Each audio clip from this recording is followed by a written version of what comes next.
નમસ્કાર દોસ્તો, હું છું આપનો દિલીપ ઠાકોર. દોસ્તો, આજે વાત કરવાની છે ઓબીસી વર્ગીકરણ કેમ જરૂરી છે, શા માટે જરૂરી છે, એના વિશે વાત કરવાનો છું. દોસ્તો, આ એક બહુ સમાજ માટે અત્યંત જરૂરી આ મુદ્દો છે. અત્યારે હાલ તારકભાઈ ઠાકોર આ મુદ્દો ઉઠાવી રહ્યા છે. ગઈકાલે એમની સાથે માં અંબાના સેવા કેમ્પ, ગુજરાત ક્ષત્રિય ઠાકોર સેના સેવા કેમ્પ ખાતે તારકભાઈ ઠાકોર સાથે શુભેચ્છા મુલાકાત થઈ અને એમને ટૂંકી મુલાકાતની અંદર પણ સારું એવું સમજાવ્યું કે ભાઈ ઓબીસી અનામત શા માટે જરૂરી છે. દોસ્તો, હવે વાત કરું છું. સૌ પ્રથમ આપણે વાત કરીએ કે ઓબીસી માં કુલ અત્યારે આજની તારીખે કુલ 146 જ્ઞાતિઓ છે. હવે 147 જ્ઞાતિઓ છે, એની અંદર 20 જ્ઞાતિ એવી છે, 20 સમુદાય એવા છે કે જે અનામતનો લાભ લઈ રહ્યા છે. હવે અનામતનો જે આપણને 20% પણ વધુ, તેમની સંખ્યા 20% છે અને એ લોકો 80% લાભ લઈ રહ્યા છે. હવે આજની તારીખની વાત કરીએ, ગુજરાત સરકાર કુલ 27% અનામત છે, પણ 27% ભરતી નથી, 22% ભરે છે. હવે 22%માંથી સરકાર 20 સમુદાયો છે જે 80% લાભ લઈ રહ્યા છે. હવે 22 સીટમાંથી 80% પ્રમાણે આપણે ગણીએ તો કુલ 18 સીટ, જે ઘણી બધી સીટ કહેવાય હોય. 22માંથી 18 સીટ જે 20 સમુદાયો છે, જે સુખી સમુદાય છે, એ લોકો લઈ રહ્યા છે.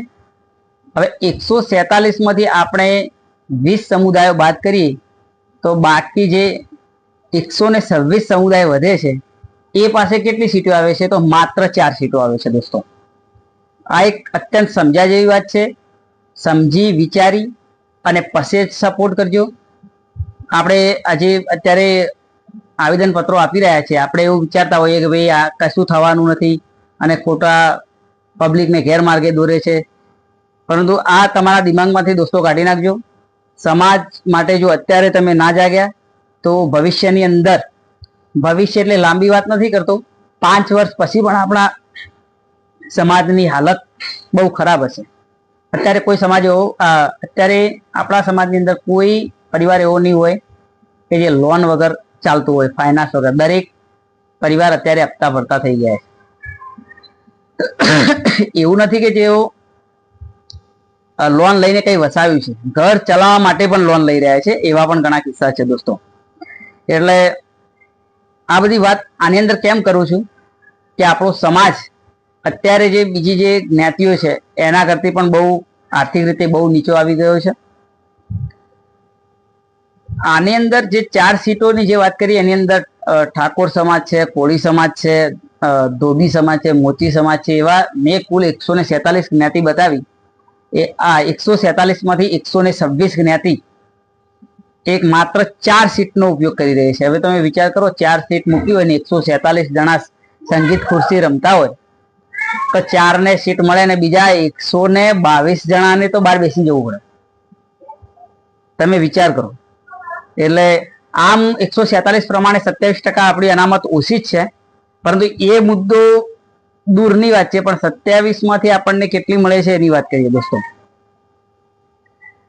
કાયદાની દ્રષ્ટિએ હવે ઘણા બધા મિત્રો એવી વાત કરતા હશે, મેં પહેલા કહ્યું કે ભાઈ આ શક્ય નથી અને આ ખોટી વાત કરી રહ્યા છે, તો એમના માટે હું કાયદાની દ્રષ્ટિએ વાત કરું કે ભારતના સુપ્રીમ કોર્ટના ઇન્દિરા શાહની કેસ 1993 માં આપેલ ઐતિહાસિક ચુકાદા મુજબ ઓબીસી અનામત વર્ગીકરણ બંધારણ રીતે સંપૂર્ણ માન્ય છે અને યોગ્ય છે, આવું સુપ્રીમ કોર્ટે કહ્યું છે. બીજી વાત દોસ્તો, કે ભારતની અંદર આજની તારીખે કુલ 12 થી પણ વધુ રાજ્યોની અંદર ઓબીસી અનામત વર્ગીકરણ લાગુ છે.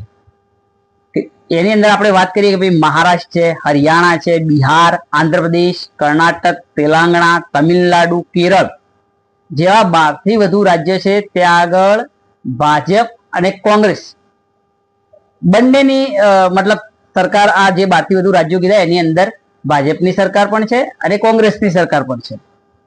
ત્યાં આગળ વર્ષોથી ઓબીસી અનામત વર્ગીકરણ સફળતાપૂર્વક ચાલે છે. બિહારની અંદર વાત કરીએ દોસ્તો તો છેલ્લા 50 વર્ષથી ઓબીસી અનામત વર્ગીકરણ અમલમાં છે અને આજે પણ ચાલુ છે. તો હવે આપણે વાત કરીએ કે ગુજરાતની અંદર કેમ કાયદા વિરુદ્ધ તો ક્યાંય ચાલતું ના હોય. 12 થી વધુ જે રાજ્યો છે મેં જે ગણાય એ બધા ભારતના જ રાજ્યો છે અને ભારતના 12 થી વધુ રાજ્યોની અંદર જો ઓબીસી અનામત વર્ગીકરણ શક્ય હોય તો આપણા ગુજરાતની અંદર કેમ નહીં દોસ્તો. તો ખાસ કરીને મારા સમાજના આગેવાનોને અને જે યુવાનો છે, ખાસ કરીને ભરતીની તૈયારી કરે છે એ લોકો પણ જો તમારા વિસ્તારની અંદર આવેદનપત્ર આપવાનું થતું હોય અથવા તો કોઈ આગેવાનો કે એમના દ્વારા કોઈ મુહિમ ચલાવવામાં આવે તો એક દિવસ પૂરતા પણ ત્યાં આગળ જોડાજો તો તમારું તો ભલું થશે, સાથે સાથે આવનારા ભવિષ્યમાં પણ જે નવા બાળકો આવશે એમના માટે પણ એક સારું એવું પગલું કહેવાશે દોસ્તો. ઘરે બેઠા બેઠા કોઈ તમને કશું જ નહીં આપે, આ ખાસ સમજો. કારણ કે આ સરકાર કોની છે એ તો તમે જાણો જ છો, મારે એના વિશે વિસ્તૃત આપણે સમજવું, ઊંડા ઉતરવું નથી. ગુજરાત પોલીસનું રિઝલ્ટ આવ્યું, એની અંદર ઈડબ્લ્યુએસ નું રિઝલ્ટ આપણા ઓબીસી કરતા પણ ઓછું છે. હવે એ આજથી 5-7 વર્ષ પહેલા તો જનરલમાં આવતા હતા એ લોકો, અને એ અત્યારે ઈડબ્લ્યુએસ લાગુ થવાથી એ લોકોને સમથિંગ આપણાથી 10 થી 12 માર્ક્સ એમનું મેરિટ નીચું છે. તો એમના બાળકો આપણા છોકરાઓ કરતી 10-12 માર્ક્સ ઓછા લાવે તો બી એ લોકો નોકરી લાગી ગયા, અને આપણે વધારે લાવ્યા છતાંય ઘેર બેસવું પડ્યું. આવો સમય આવ્યો છે. ઓબીસી અનામત વર્ગીકરણ અત્યંત જરૂરી છે દોસ્તો. જો ઓબીસી અનામત વર્ગીકરણનો કાયદો ગુજરાતની અંદર લાગુ ના થયો તો મેં પહેલા પણ જે કહ્યું એ પ્રમાણે આજથી 5 વર્ષ પછી આપણા સમાજની હાલત બહુ ખરાબ હશે. સમાજની અંદર ગવર્મેન્ટ નોકરી ભાગ્યે જ જોવા મળશે. અને દોસ્તો ખાસ કરીને આપણો સમાજ હવે મજૂરી અને નેતાઓની ગુલામી કરવામાં વળ્યો છે.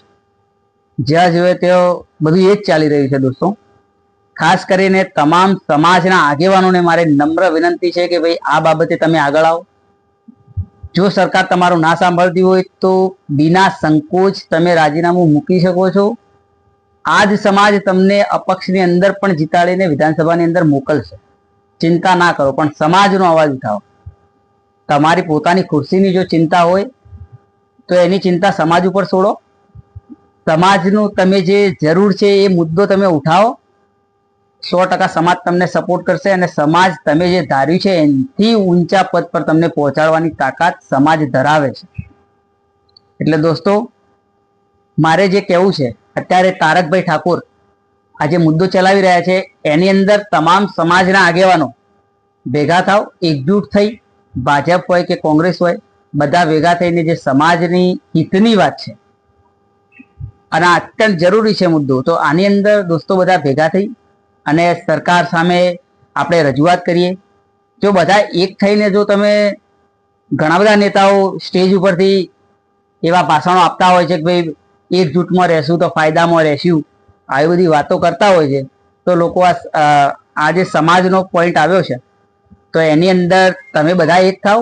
નીચે સમાજ તો બધું એક જ છે, ખાલી તમારા આગેવાનોને જ એક થવાની જરૂર છે.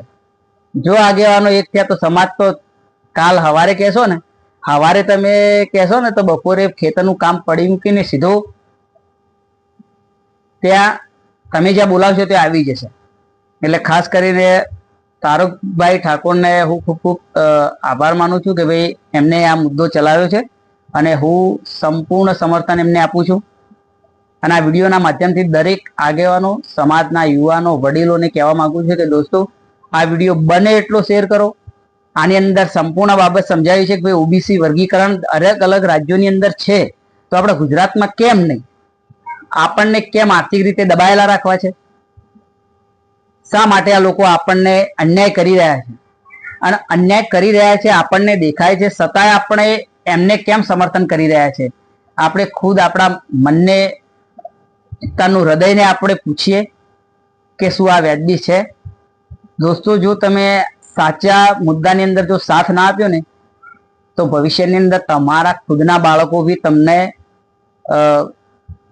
મતલબ એવી ભાષા વાપરશે તમારા માટે કે જે સાંભળવા લાયક ઉપર બેઠા પણ તમે નહીં સાંભળી શકો. એટલે ખાસ કરીને વિનંતી છે દોસ્તો કે ઓબીસી અનામત વર્ગીકરણનો મુદ્દો ચલાવીએ અને જેમ બને તેમ. અને એવું છે કે આની અંદર ગુજરાત સરકારને કેન્દ્ર સરકારની મંજૂરીની જરૂર નથી. આ જાતે નિર્ણય લાવી શકે છે એટલી સત્તા ગુજરાત સરકાર પાસે છે. તો દોસ્તો, ભલે એમને અંદર ખાને ફોન કરીને પૂછવું તો પૂછી લે. સરકાર તો દિલ્હીથી જ ચાલે છે આપણે ગુજરાતમાં. એ તો આપણે છેક 2014 થી જાણીએ છીએ કે એમના સિવાય અહીંયા પાલું ભરીને પાણી બી પી શકે એમ નથી. પરંતુ આ સરકાર આમ કાયદેસર રીતે જોવા જઈએ તો ગુજરાત સરકારની એટલી સત્તા છે કે તે ઓબીસી વર્ગીકરણ કરી શકે. અને ઓબીસી વર્ગીકરણ કરવાથી દોસ્તો જે 120-25 જ્ઞાતિઓને જે અન્યાય થઈ રહ્યો છે એ અન્યાય ના થાય. અને અંદર જે જ્ઞાતિ પ્રમાણે કે જેટલા ટકા પબ્લિક છે એ પ્રમાણે જો તમે વર્ગીકરણ કરી આપો તો અતિ ઉત્તમ રહેશે. અસ્તુ. જય હિન્દ, જય ભારત. છેલ્લે કહું છું કે ભાઈ તારકભાઈ ઠાકોર, તમે આગળ વધો, અમે તમારી સાથે છીએ. અસ્તુ. જય ઠાકોર સમાજ.